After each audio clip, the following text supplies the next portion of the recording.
Good evening. Welcome in daily UPSC editorial audio program. Mission Federalism Times of India. Will Neuralink like science lead to mind control? Germany's 4-day week experiment. The Economic Times. What it needs from a governor is retience. The Hindu. Mission Federalism. The Times of India. 16th Finance Commission will have to find a fair way through high-intensity Government of India states fiscal disputes. 16th Finance Commission's work is set to get started following yesterday's announcement of its members. Commission's term of reference were set out in December, along with the appointment of economist Arvind Panagadia as its chairman. Federalism's linchpin.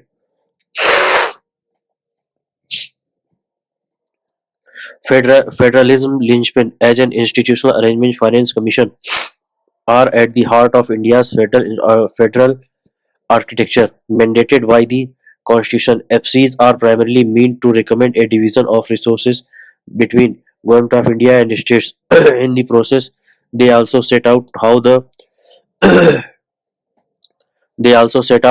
resources that flow to states from Government of India are to be distributed among them. Government of India's budget arithmetic is influenced by FC's recommendations. This makes FCs more important in resource transfers, even if it is budgeted that hog attention to asymmetries. Expenditures incurred by states as a percentage of GDP are greater than that of Government of India. However, for administrative efficiency, Government of India is empowered to raise most of the taxes. It lead to asymmetry in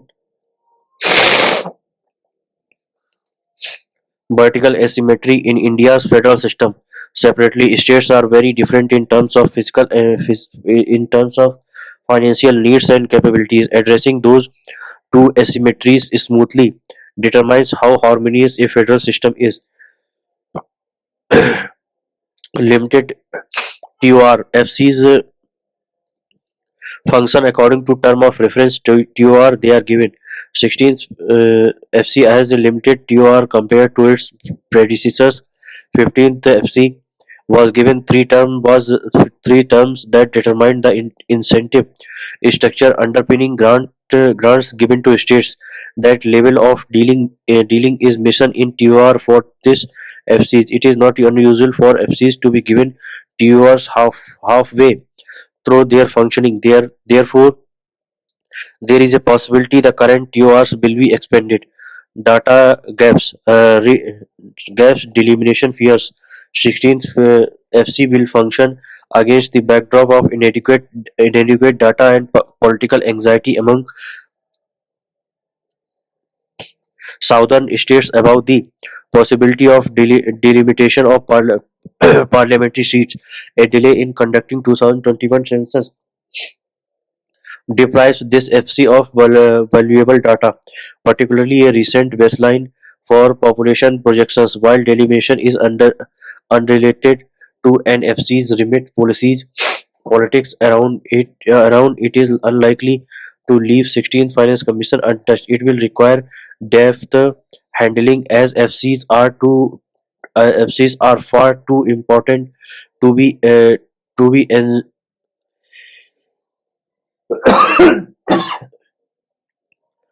en- ensnared in political cross currents. FCs make their recommendations after extensive consultation with Government of India and states. FCs functioning over the next 21 months before the October 2025 deadline will make it a real-time experiment in federalism. It is critical that its effort is seen as being even-handed. Will Neuralink like science lead to mind control? Musk's long-term project is uncharted territory as much for ethics as it is for science. Question on both: what are good outcomes and how can humans remain in charge? They Devanshu Datta, the writer, is a science journalist It is been done before, but it is also new and worth all the big headlines it is getting. Elon Musk company Neuralink has just implanted its new device telepathy in a human volunteer's brain.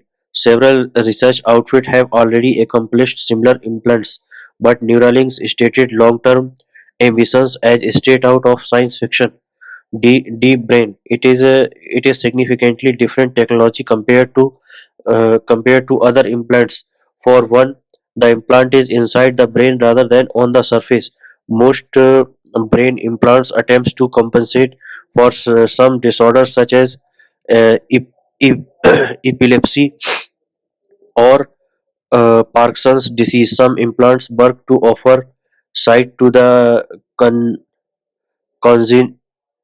congenitally blind. Some try to compensate for spinal damage. Second, most implants connect electrode to a generic brain region where each electrode processes collective signals from hundreds of neurons.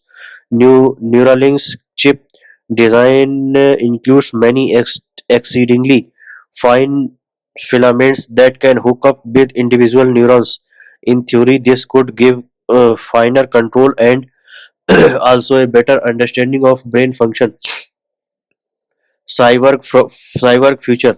Neuralink's immediate goal is to offer control of mobile devices and computers to the implant wearer. It targets users who have lost control of their hands. In the long run, however, it seeks to integrate humans and computers in a more fundamental way. If AI continues to make advances as promised, Neuralink's device could enable cyborg to jump into a new era. They could take direct control of drones or autonomous cars or descendants of ChatGPT. They could play super chess and overseas complex scientific experiments such as protein folding. Some of this is not hard to conceptualize. Even with current technologies, wireless remote control of mobiles and laptop is easy, as is wireless recharge of batteries. So an implant that is wirelessly recharged and control nearby device is well within reach. In inception, how the filament neurons connectivity works is of course work in progress. Neuralink says it will do 11 such implants in 2024, and experiments should help stabilize the technology. Musk's company received permission to experiment with human implants after testing on monkeys. So let's assume that the surgery itself is medically safe. Le- Less unpredictable. Musk has invoked Stephen Hawking's example to explain what a difference an ability to write quickly or use internet seamlessly could make to a paraplegic. But implants could also have unwelcome side effect. Another disturbing possibility is an implant user getting hacked. On balance, implants that could dramatically improve the quality of life for different abled are surely worth investigating, but the technology does come with question mark, including ethical ones. Singularity technologies are unproven. Big assumptions are being made. Let's consider four. First, that AI will continue to make big advances and eventually achieve singularity. That is, AI will develop general intelligence that is higher than Homo sapiens. There are no guarantee about this, but let's agree AI is already better than humans as a whole host of things. It is an open question if that will translate into general intelligence, human AI. A second big assumption is that medical science and neurology will advance to the point where telepathic integration between AI and human is feasible. This is probably true. The brain is a computer, and conceptually, networking computers is eminently possible. But there could be infractable biological or cognitive barriers. Experimentation is the only way to find out.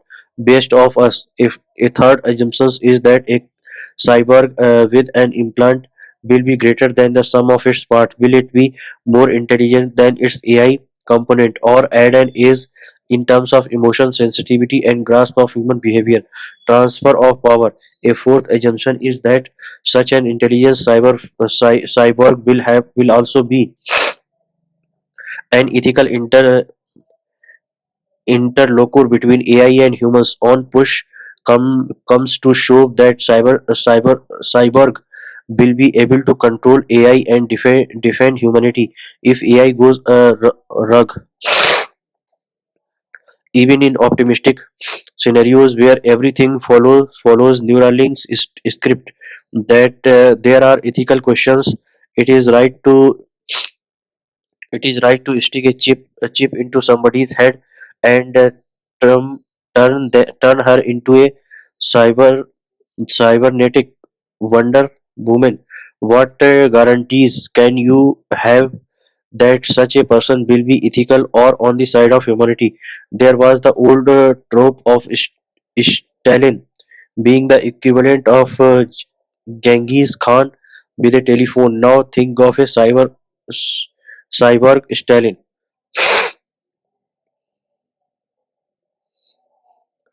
Germany's 4-day week experiment. The Economic Times. Germany's experiment with a 4-day week is uniquely to maintain productivity at current levels, but it could serve as a safety ball for inflation and draw part-time workers into more regular employment. Evidence from similar experiments in other countries suggests productivity gains from a better work-life balance do not offset the reduction in man hours.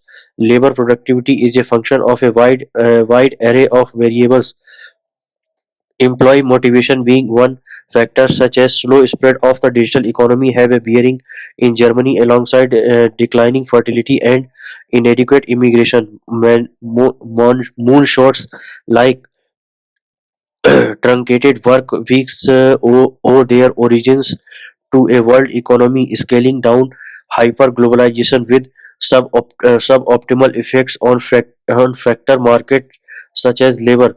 Europe's manufacturing powerhouse is losing its productivity advantage to Asian economies with surplus labor. Attempts to shore up productivity through control on movement of capital and labor are typically unsustainable. They may keep inflation at bay for a while, but economic growth will remain a function of exporting capital and importing labor. For economies starting at labor shortages, a policy mix of easier immigration and overseas investment remains consistent. Progressive fragmentation doesn't dilute the logic of globalization, although its pace can be debated. This applies even if Germany makes a quicker transition to a knowledge economy from manufacturing. Advanced economies have a bigger stake in pushing free trade in goods and services than emerging economies, eyeing a bigger slice of manufacturing. The model of shifting factories to China may be broken, but not that of shifting factories abroad. Emerging economies are also placing big bets on AI and energy transition to catch up. They could have an edge because pushing out the technological frontier has a bigger impact on them. Experiments with work expanding to the time devoted to it does not hold out the transformative potential of larger investments in IT or alternative energy resources. What is needed from a governor is a reticence. The Hindu, a a, gu- a gubernatorial incumbent such as the governor of Tamil Nadu ought to remember that airing his views in public is out of place. Vivek Karju is a retired Indian Foreign Service officer. In Tamil Nadu, Governor R.N. Ravi has recently been in the news for the wrong reason. Instead of convincing instead of confining himself to his role, which requires that governors steer clear of controversies, especially those unconnected with their constitutional duties. Mr. Ravi was waded into the minefield of interpretation of historical events which led to India's independence. Even a governor with a background of historical studies should avoid this. But Mr. Ravi was a student of physics who joined the Indian Police Service and spent long years in the intelligence bureau. He was obviously felt that he had the expertise to publicly express his opinions on an important period of Indian history. There has been no indication from Mr. Ravi that he had made a detailed study of India's national movement, which under Mahatma Gandhi's leadership aimed at a comprehensive transformation of a feudal, largely obscurantist and hierarchical society, along with the achievement of freedom from British colonialism. All the great leaders of the national movement played their part in this noble enterprise. In any event, it is interestingly wrong for any constitutional authority to play up the role of some and denigrate that of others. The governor's view. Mr. Rabi has been reported as saying that the Quit India movement made little impact on the British decision to leave India. Instead, it was insecurity felt by the British at Netaji Subhash Chandra Bose forming the Azad Hind government and its army (INA), and in 1946 by the naval mutiny and the air force rebellion. Apparently, Mr. Ravi formed this view from his reading of IV files of the relevant period. He has also cited a conversation between British Prime Minister Clement Attlee and an acting governor of Bengal, in which Mr. Attlee said that the impact of non-cooperation was minimal, but uh, but but that the British left because they felt insecure after the naval revolt and air force rebellion. A clarification: under criticism under criticism for his assertions and views, Mr. Ravi clarified that he had the highest respect for Mahatma Gandhi. At the same time, he reiterated his views on the departure of the British from India. There is no doubt that the loyalty of Indian soldiers in the British Indian armed forces was a principal pillar of their rule in India. If not for the Indian soldiers who served in the armies of the East India Company, the British could not have conquered India. Most historians of the national movement also acknowledge that INA and the naval mutiny shook British confidence in the loyalty of the Indian members of their army in India.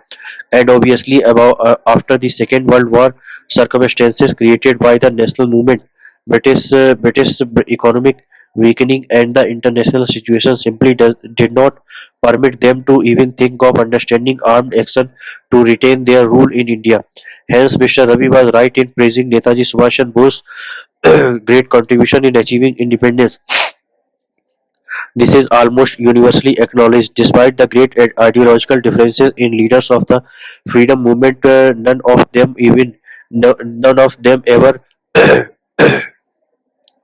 denigrated Netaji or the INA. Had that been so, would it have been possible for so many of the lawyers among them to come together to defend the three officers, Prem Kumar Sehgal, Gurbaksh Singh Dhillo, and Shah Nawaz Khan?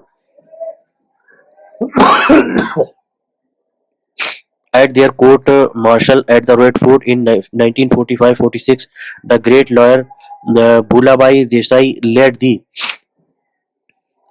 defense, which include Tej Bahadur Sapru, Jawaharlal Nehru, and Kailash Nath Katju. This writer would be forgiven for making a personal reference, as Katju's grandson and Sapru's great grandson. He knows full well the enormous admiration that Netaji evoked in them.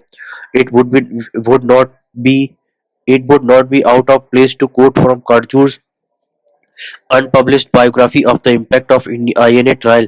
He writes that because of them, the excitement in the country was intense and indescribable.